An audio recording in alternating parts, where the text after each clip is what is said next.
यह कहानी एक गांव की है जहां लोग एक दूसरे के सहारे जीने का तरीका सीखते हैं। एक गांव था जहां लोगों के बीच में अनूठा एक बंधन था। यहाँ के लोग एक दूसरे के साथ मेहनत करते, सहायता करते और एक दूसरे के साथ खुशियों और दुखों को बांटते थे। इस गांव की कहानी बहुत ही अनोखी थी। एक बार गांव में एक नया आदमी आया। उसका नाम राम था। राम बहुत ही निराशाजनक हालात में आया था। वह एक छोटे से गांव में दूर रहते थे जहां उनका परिवार बीमारियों और तंगी में फंसा था। उन्होंने सोचा कि वह इस गांव में आकर नए जीवन की कोशिश करेंगे। राम गांव में आकर एक आदर्श बनने के लिए प्रयास करने लगे।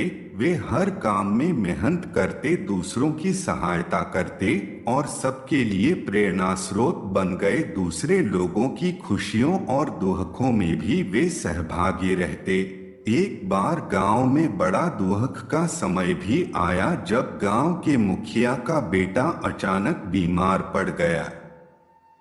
उसकी स्थिति गंभीर थी और उसके परिवार को इलाज के लिए पैसों की आवश्यकता थी, लेकिन गरीबी के कारण परिवार के पास इतनी धनराशि नहीं थी। जब राम ने इसे सुना, उन्होंने तत्परता से अपनी सभी बचत की राशि का उपयोग करके परिवार की मदद की। वे नहीं चाहते थे कि इस दुखी परिवार को किसी भी हमारी तरह जूझना पड़े। उन्होंने बचत की राशि के साथ साथ दूसरे गांव वालों को भी अपील की और उन्होंने भी उस परिवार की सहायता की। इस आपातकाल में गांव वालों ने एक बड़ी टीम बना ली। सभी ने मेहनत करके और अपने संगठन के साथ मिलकर इलाज के लिए पैसे इकट्ठा किए। थोड़े समय के बाद बेटे का इलाज हुआ और वह पूरी तरह स्वस्थ हो गया। इस घटना के बाद गांव वालों के मदद करने के इरादे एक दूसरे के साथ और भी मजबूत हो गए।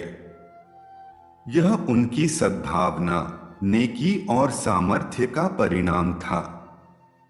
वे सभी ने समझा कि दूसरों की मदद करके ही हमारा असली लक्ष्य पूरा होता है। वह गांव अब एक परिवार की तरह था जहां हर कोई एक दूसरे का सहारा था। यहाँ के लोग अपनी खुशियों और दुखों को साझा करते, एक दूसरे की मदद करते और अपने संघर्षों को साथ में झेलते थे। वे सब मिलकर इस दुनिया में एक सुंदर और समृद्ध जीवन जीने का तरीका सीख गए।